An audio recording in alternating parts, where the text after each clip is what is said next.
Welcome to the System Simplified podcast, where we feature top leaders who share stories on how to successfully systemize a business. Now, let's get started with the show.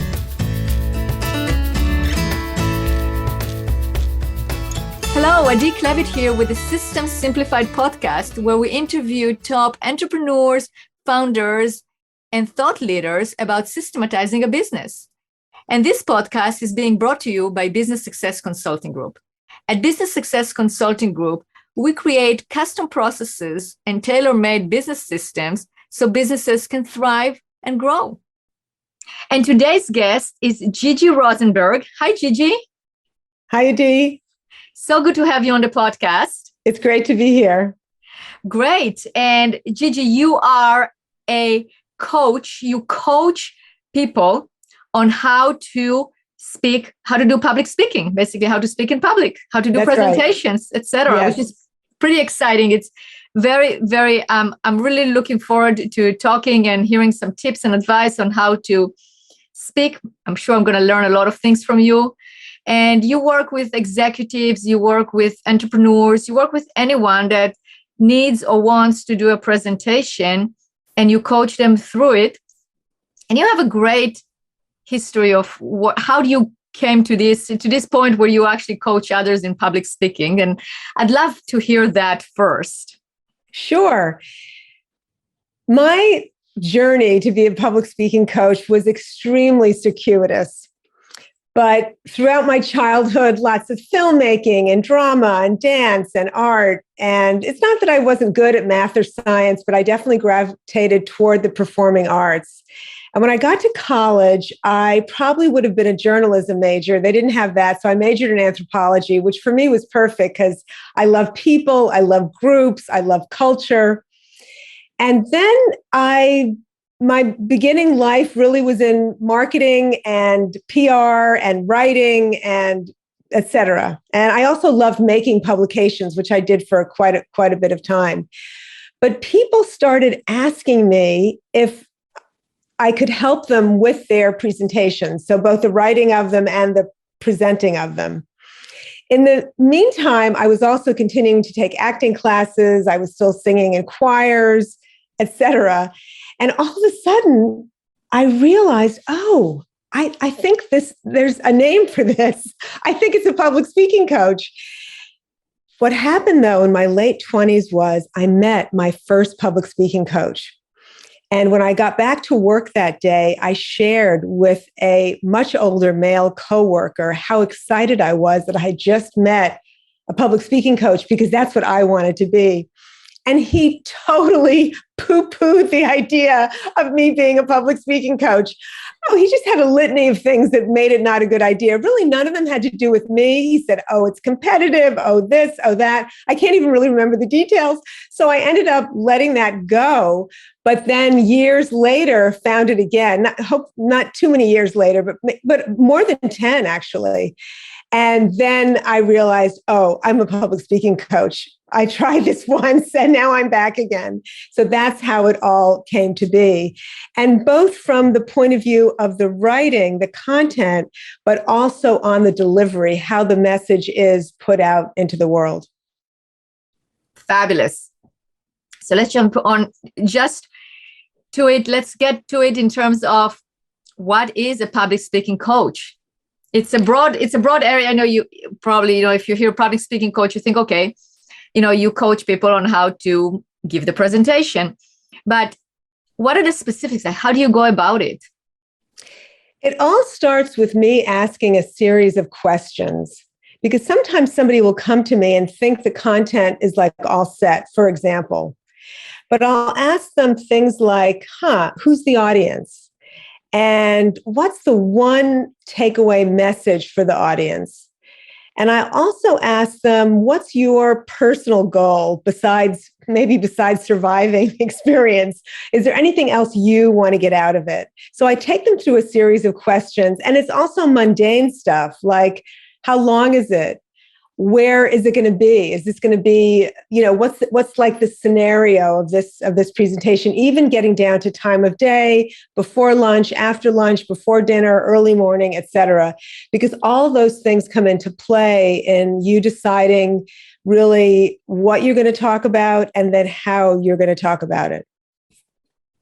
Fabulous. So then do you help them write what they want to say, or do you concentrate mostly on the delivery? I know you mentioned you do both, but which one is more important, or maybe both of them are important? They're really both important, because sometimes there'll be a, quote unquote problem with delivery, but then you find out that it's really because the story that's being told doesn't make any sense. So we start with the content, and we just spend as much time as we need to till the order of the presentation or the story of the presentation makes sense. It's got a captivating open, it's got an ending that ties things up as needed, and it's not stuffed in the middle with too many things, because usually that's a problem too. Everybody just wants to throw in the kitchen sink, and being clear, concise, and lean is the best way to go. I love it. So give me some tips on how to build a good delivery. Like if I'm writing my presentation, let's give an example.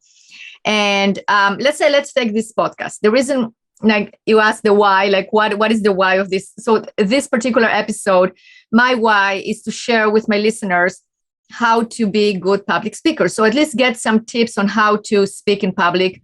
If nothing else, also figure out why people shy away from public speaking and what is the benefit of actually being a good public speaker or a confident public speaker. I mean, I don't think we all aspire to be these great orators that we're going to speak in front of everybody and everybody will be like, it's sort of whether you, of course you can coach and you can become better and better, but you also have where you're starting with, right? So for me, it's a matter of becoming better and having a clearer message, right? So I think that we can share with our audience is how can you improve?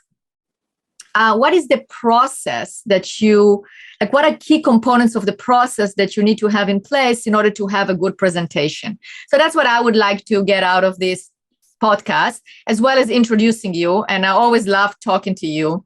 So I think it's an interesting topic. So that will be like, for instance, if we were doing a session right now, that's what I would tell you. I would tell you, okay, this is Gigi, this is what I want to accomplish. And at the end, I want our audience to walk away with some tips of like, oh yeah, I can do this in order to improve the way I present. And hopefully, I would love for people to say, hey, I want to contact Gigi because she's an amazing coach and I want to work with her. So that will be a win for me. So here is an example of like, I will tell you that. So that's a lot to fit in to a presentation. Well, that's good. You see, that's part of it. What you do is you tell, okay, all right, this was like the kitchen sink. Right. That was the kitchen sink. Yeah. Yeah. So I would definitely have you hone in on, one of those things, like what's the most important thing. And that way we would make sure that gets nailed positively. Good. So the most important thing, like I can answer, the most important thing for me is for the audience to right now walk away with some tips on how to become a better public speaker. Okay. So now I'm torn because I want to give you some tips. Should I give you some tips right now? Yes. This is my favorite tip. Most people are excellent hosts when you're at their house for dinner. Most people know how to welcome you at the door. They take your coat. They know to keep their eyes on the glasses of their guests to make sure they've got enough water or wine or whatever they're drinking. They know how to, make sure the potato chip bowl stays full. Most people are very good hosts. What happens when we're in a completely different situation, so at our own presentation, we forget those skills at being a host that we already have. So one of my favorite tips is, and it doesn't even have to be your presentation. You can do this at any meeting you show up to. Now, you're not going to say it. Obviously, you're not going to go and say, hey, I'm the host of this meeting, because no one would understand what you're talking about. But to act like the host, especially if you're presenting. So that means one of the things a host does is they keep their focus outward on the audience, on the people. What do they need? Who looks lonely? Who looks hungry? Who looks thirsty, etc., rather than on their own potential self-consciousness or inner monologue about how they might be screwing up at this moment. So being the host, put your focus outward on the people that you're serving at that moment. So that is right now my favorite all-time tip, which is to be the host. And I find that most everybody, whether they're an extrovert or an introvert, can relate to that direction. I love that tip. So do you think it also helps with stage fright? This is what I think about the nerves issue, which is when you watch the Olympics and you're seeing that person walk up the high dive, they're probably feeling a lot of things in their physical body that we might label as I'm nervous. But they're not thinking, oh, that's a problem. They're thinking, oh, that means I'm ready. I am ready to deliver this dive. So nerves are not really a problem. But what happens is, I'll give you another example. You know how, I don't know if you're a coffee drinker or not, but you know how there's like the perfect amount of coffee to drink? If you have too little coffee, you still feel a little sleepy. If you have too much coffee, you feel a little jittery. So nerves are like coffee. You want just the right amount of coffee to be a little bit, I wouldn't even call it nervous. I call it ready. I'm ready. Some people will say, oh, relax, just relax. But the truth is, it's not a state of relaxation that you're in before you deliver a presentation. It really is a state of readiness. And what happens sometimes is when we're feeling what we label nervous, we think, uh-oh, that's a problem. And it really isn't a problem. So that can often take, like when you feel the feelings come, you think, oh, great, that means I'm getting ready. This is good news. And so you don't get nervous, because you're getting nervous. That's a great advice. So it's really embrace it, right? I mean, really understand it, embrace it. What I hear in terms of like the advice about being a host, I love that. So you're the host, you look around, you see what people need, you see their expression. And, maybe like somebody comes to dinner and they try something and you see on their face that they don't quite like it. Maybe they need more salt. Maybe they need something else. And you can ask them. You can be in communication. So what you're saying basically is to be in communication with your audience. And if you feel a little bit nervous, embrace it, acknowledge it. It's natural, right? It's maybe Exactly. Like when you're doing a big party and for the first time you're inviting your in-laws, the first year of marriage, and your in-laws are coming over and you're making this turkey and it might be totally dry and like the worst turkey they ever had. And you're nervous about their criticism and what they're going to say. I don't know, just made it up, right? But it's kind of like, okay, yeah, you are nervous, but what are you going to do about it? It's like you embrace it and you keep moving and doing it. But I think that just like anything else, you gave the example of the Olympics, is being prepared, right? I mean, if you are prepared, if you practice, then you are going to you'll be able to anticipate what's happening. You'll be able to be more comfortable feeling that nervousness of the performance, but probably not as nervous. I know you did, you definitely have a background also in theater, right? I mean, you did your show, etc. So how do you as an actor, an actress, or as a speaker overcome that fear or that nervousness? One of the things you said is so important, which is what most people don't do, and that's to rehearse. So that so many of the things that you're going to do really become a physical experience. Like, oh, I know that I start over there and that I walk here and I get set up there and I do this. So it becomes rote. Because like, for example, if you're walking up some wobbly steps to a stage for the first time, that can really throw you off. But if you have rehearsed on that stage before and, oh yeah, I know those steps are wobbly, or you've had them fixed, even better, you get to get comfortable in the physical location. And that can even be the physical online location or the actual location. one client I have mentioned to me that the best thing we did in the rehearsal was have him practice walking on.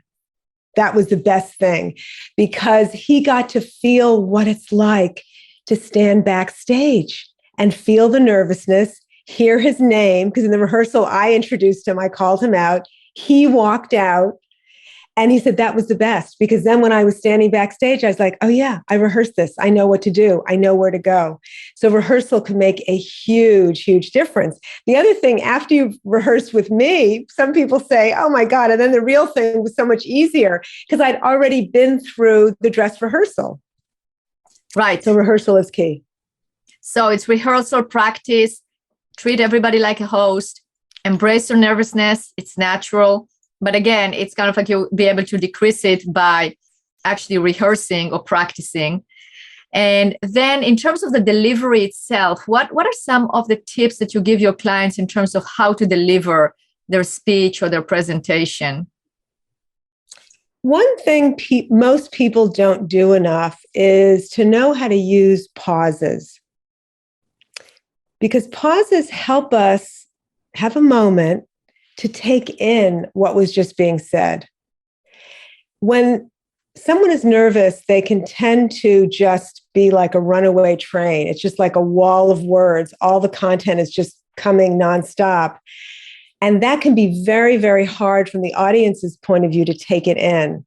So to know how to use pauses. But what's so interesting about pauses is as human beings, we like little surprises. So if the pauses become too regular, then they get a little boring. So you don't want to do boring pauses. You want to use, pauses that help your audience stay with you. So that's one of the big things we work on in delivery is when to pause.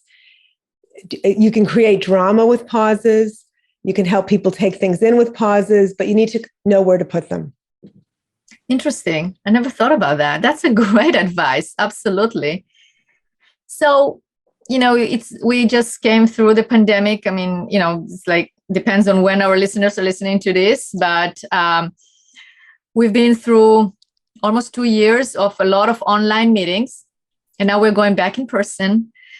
But the online is here to stay as well. So you have an online presentation and you have an in-person presentation. And can you talk a little bit about the main differences and how people have to adjust on how they talk, whether it's online or in person?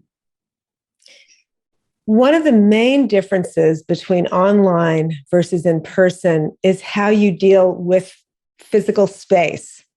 So, for example, when you're on a big stage, you are looking at your audience that could be pretty much all around you.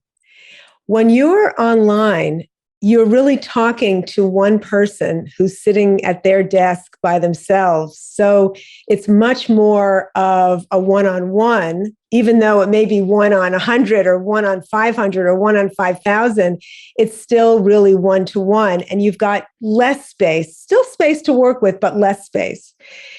So during rehearsal is a great time to figure out, if this is going to be in person, how much space do I have on the stage? Can I walk 5 feet this way? Can I walk 5 feet that way? Because sometimes you have a ton of space and it's great to know how to use it. Online, we've got this box and we need to check our backgrounds and check our lighting. We're our own tech people. So that issue of space is just what makes those two forms very, very, very different. Interesting. So do you think there is a lot of adjustment nowadays going from online to actually in person and people feeling uncomfortable also because of that, because you're used to your little cube, little space. And it's also in some ways, I find it that it's less I get less nervous when I talk on Zoom than you talk in person, right? I mean, I can talk to 100 people on Zoom and then you talk to 100 people in person. It is different. It is different. Yeah. I think, well, definitely now, most people, I could say confidently, are more comfortable on Zoom because we're used to it. And we're in our little space. And sometimes I joke that, I could have all kinds of things in my space here that help me feel more at home. My security blanket, my stuffed teddy bear, whatever. Where when you're on a stage, you just have to be, you could still have your stuffed teddy bear, but you got to figure out ahead of time where you're going to put them. So yeah, it's very, very different. And I think there's going to be a transition as we get back, and people are going to have to remember the skills they had in person and then rehearse again, just as we had to rehearse when we first got on Zoom 2 years ago. That's so true. It's even if it's not just the security things, it's just your space, because you are talking like right now, I'm talking out of the space that I feel very comfortable, that I work from, that I spend a lot of time in. You're in your space that you feel comfortable. So we don't have that nervousness of a new space, or how do we control that space? Because maybe it's not the nervousness of a new space, but it's also having your bearings in on the space. Like where does the space start? Where does it end? Who am I talking to? Who is sitting in my space, right? So that's a very good point. So yeah, it's really all those also technical things. It's not just the delivery, like how do I talk or where do I pause? It's also my presence, how do I stand? How do I do different things? So I can see how the coaching can be so beneficial. And, Gigi, you have those videos that I follow. I love those. You have those little video clips where you actually explain, like one of the things you did have one about a difference between a Zoom and an in-person. Right. And I love how you started. You have like that Broadway music, right? Or jazz music. You have this like amazing music. And it's like, yes, what am I going to learn today? And so if our listeners want to subscribe to that series and see those videos, where can they find it? You're always welcome to visit my website, which is gigirosenberg.com. And I do have a video link of all the videos that I make. I also post them on LinkedIn. So you're welcome to connect with me on LinkedIn, but send me a little note and to tell me that you met me on Adi's podcast. And then I also have a YouTube channel. So those are all the places you can find. If you want to see them the quickest, I think you could subscribe on my YouTube channel. And then as soon as I post them, you would get the announcement on those. But thanks for mentioning that, Adi. Yeah, you're welcome. I learned so much from it. I mean, they're very educational. They're fun. And you go, oh, yeah, I didn't think about that. Because, I think public speaking is very important for an executive, for a business owner, for anyone to promote the brand, especially if they are the brand, like a coach, a consultant, right? Any professional, even CPAs and accountants and lawyers that might not want to talk in public, but people need to know them. They need to know who they are. And that's why doing it in a professional way is very important. So that's where I see the importance of coaching and becoming a professional at it. What else is there anything else that you would add to it in terms of when working with clients that you saw that they improved or they needed improvement and that made it really important for them to get coached? Well, so much about business is the relationship you have with your clients. And that relationship is built on good communication.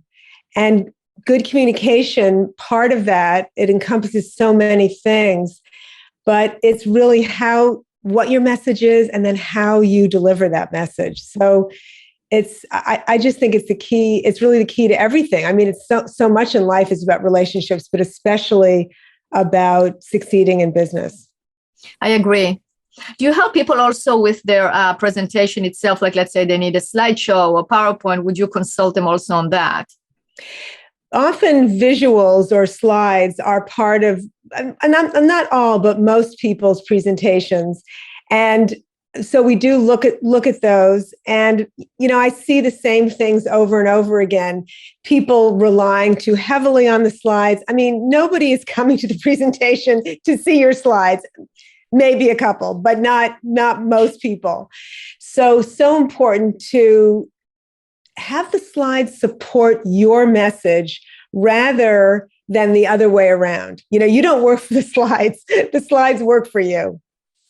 Absolutely. I think the slides also can be like your security blanket, right? I mean, you can always, okay, let's get the attention on the slides and attention away from me. So I mean, I've seen that, right? Especially when you have very small font and a lot of words, then the audience have to like really concentrate on the slides and then they don't look at you. I mean, as a speaker, that you might think that way, but obviously that doesn't make the presentation interesting. No, you don't want to. And many people try to hide behind the slides, which I really totally understand. But in a way, there's really no hiding behind the slides. It doesn't really work.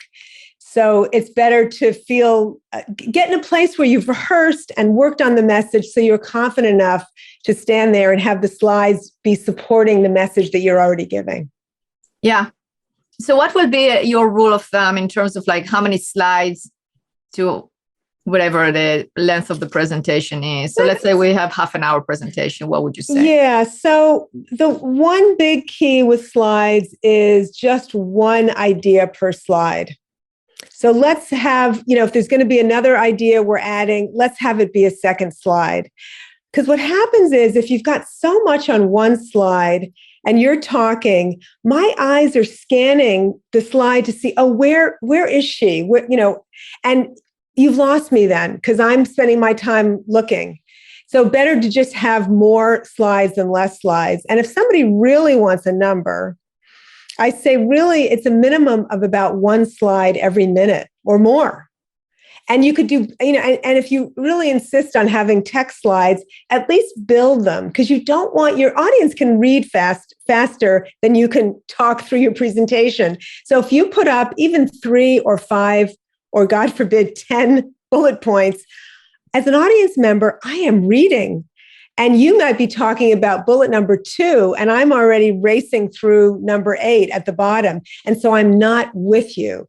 So that's the thing. You want to keep your audience with you. Absolutely. There's also the balance of like, let's say if it is, depends on what kind of presentation. If it is, let's say, a motivational presentation, you want to motivate somebody to do something. So then you talk in a certain way. That will be more like a TED talk when they don't have any slides at all. But then if you have a more of a presentation where you want people to take notes, I think the inclination is let's have it on the slide so they don't take notes. But what I found is that you can tell them, okay, I'm going to present. I have like a booklet. So then make a workbook or something like that, right? Where you give it to them maybe afterwards if you want them to totally pay attention. So you do your presentation and then you give them the workbook, or you give them the workbook and you somehow control that they don't flip ahead. If you're interesting enough and they're interested in you, they won't probably flip ahead. But I think that is where the balance is. And I think that for me, that will be a tip in terms of that's what I found successful is use a picture, one idea per presentation. I like that book. I think it's called The Zen of Presentation Zen, right? It's like one idea per slide. I'm all totally with you. A lot of pictures, not a lot of pictures in a slide, but using pictures. And then give them the handouts afterwards so they don't have to spend all the time making notes or taking notes, so they can take notes on whatever you give them, but give them more and keep the audience engaged. Do you have any other tips on how to keep the audience engaged during the presentation? Yeah, well, one thing you said, which is interesting, Adi, is sometimes it is a good idea. We do retain more when we actually write things down. So there is a benefit to people taking notes if they want to. I've been in situations, though, also, I'm a note taker. I love taking notes, but I've been in situations also where I just let the information just flow into me without worrying about taking notes, knowing that I'll have something written later. So I could definitely see both working. And I agree that it's very key when you decide to give that handout out, because it's something that people are going to have in their hands and they might start looking at it. I have seen people make workbooks with blanks in them. So as you go through the presentation, you need to fill them in. And, for some kinds of things, that might be absolutely perfect. You want them to be doing that. So it all goes back to those early questions of what's your goal? Who's your audience? What's the message? And how are you going to make that all work? And then you can pick and choose from all these different ways of doing something to think, oh, in this case, I'm going to do X or whatever. And so what was, I'm trying to remember what your question was. Other ways to keep the audience engaged? The audience engaged, but you answered it in terms of giving them. I like that idea of giving the workbook that has blank places for notes so they can actually follow you and not give too much also on the workbook so they can actually take the notes, because that's how some people, I mean, I used to love taking notes all the time, but then I also learned to enjoy embracing the information and being there in the moment and listening to the speaker. And then after that, I can take the notes. I mean, I can look at the workbook, or if I can get the recording, even better, because then if it's something that I'm really interested in and I want to hear again and I want to hear the different things that I missed, I can listen to the recording. But I think there is a lot, it's very powerful to be there, just like you, when you're in a play, you are totally, you're like engrossed, you're like totally involved with the actors and the scene and what is happening. You know, they're taking notes, right? So, but again, it's the purpose. It's why. What do you want to achieve? So I agree with that. Yeah. You know, I think now that you asked the questions again, I think we actually accomplished what at least I wanted to accomplish, in terms of, instead of the kitchen sink, we accomplished, you know, the goal was for our listeners to walk away with tips and ideas on how to become better speakers.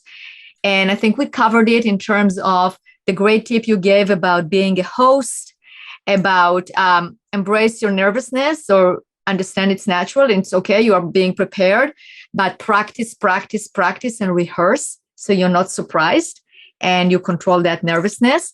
And, you know, practice embracing the space. You know, when we are in person, is different than online. It's a different space. So make sure that you familiarize yourself with the space, that you anticipate what's going to happen. Don't hide behind those big slide shows, but make sure that you have a good balance between your talk and what is on the slideshows. And then we talk about different ideas for notes. And also, so I think we covered everything you had. Did I miss anything in what we covered there in terms of the tips? I think that's pretty much it. I mean, the only other thing I can think of just to add, which I think would be clear from seeing this, is speaking is a physical activity. So it's not something that's only done in writing, because if it's only done in writing, you might as well just send out an email and then your goal would be accomplished. And I think that's where people forget, or they don't realize that it's something you do with your body and with your voice. And that's the translation they need to make from the idea and the concept to then embodying it and then getting it out in the world. Your body is the vehicle. And once you accept that, then you realize, oh, okay, then I got to get ready, both what and then the how of delivery. I love that. That is so true. I never looked at it this way, but I definitely see it. You know, and you mentioned also the pausing at the right time, talking slower, you know, like, or pacing yourself. So you're not too fast for the audience. You're not too slow for the audience, right? It's kind of like being at the pace of the 1x, as opposed to, like, you know, like when you read a book, like when you listen to Audible, I always like to listen at twice the speed. But interesting. Yeah, I mean, you know, depends on but sometimes, you know, when I want to really listen to a point that I want to retain, I will decrease the speed. But, you know, I love listening to different business books. You know, I like to get new ideas. I want to see what's out there. I always, you know, lifelong learning is one of my core values, and I love it. But sometimes, you know, you read, you know, it's kind of like, in order for me to get to the book, I speed it up, especially if I do it while I'm exercising or whatnot. But then I go, oh, wait a second, I need to listen to that. Because, you know, when I like authors that give a lot of stories or examples, you know, I can get through the story at twice the speed. However, there are some things that I really want to concentrate on. I will make it in the one, you know, and the regular speed of the author or whomever reading it. And I think this is same when you're speaking. You know, you can slow down and you can make it faster in order to get your message across. So that can be too. But I like what you said in terms of, like, we're here this is a vehicle. The body is a vehicle for you. You have a concept, you get it through the body out to the audience, and then they get that concept.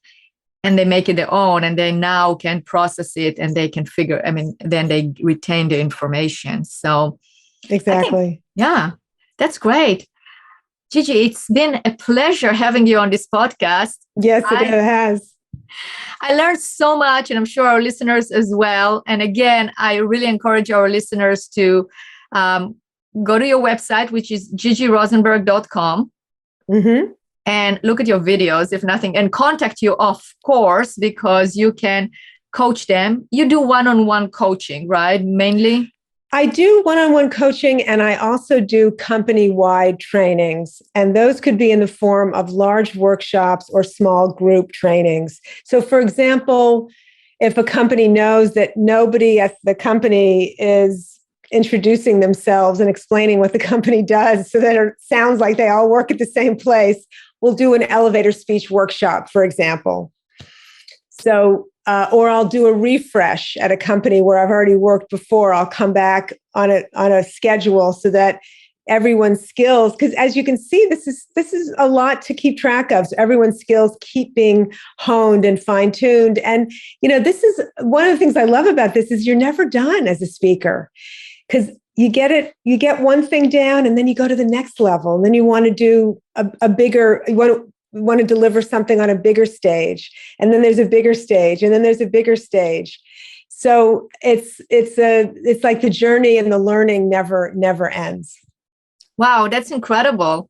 So it's not just presentation, it's also the elevator speech, which is like a big presentation. It is. Absolutely. Yeah, for sure. And the presentations can be externally to potential buyers, to a public, for education, but it can also be internally.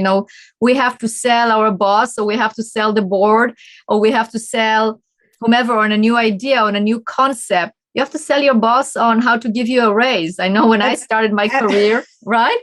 Yes. I remember it was actually 25 years ago. That's when I started my career as an industrial engineer.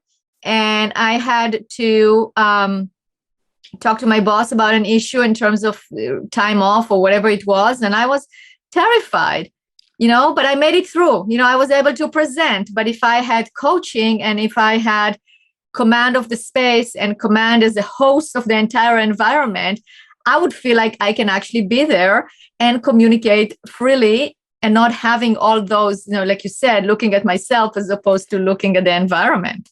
Exactly. Yeah. Pitching. I do coach people on how to pitch, because really we're pitching ideas constantly.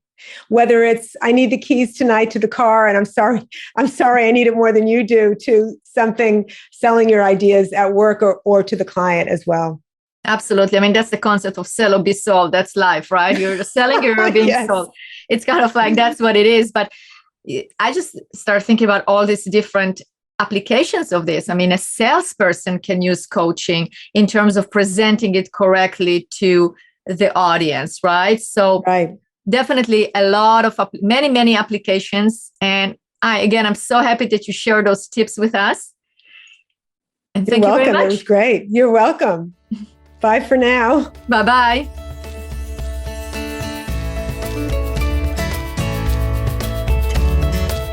Thanks for listening to the System Simplified podcast. We'll see you again next time, and be sure to click subscribe to get future episodes.